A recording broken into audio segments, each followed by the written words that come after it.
এবার পূজা বাড়ি যাইবে না? হ্যাঁ জামু।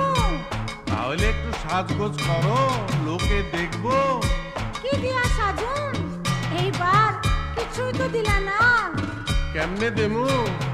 এবার পূজা বোনাসও পাইলাম না, তোমারেও কিছু দিতে পারলাম না। চাই না আমার রেশমি চুড়ি, চাই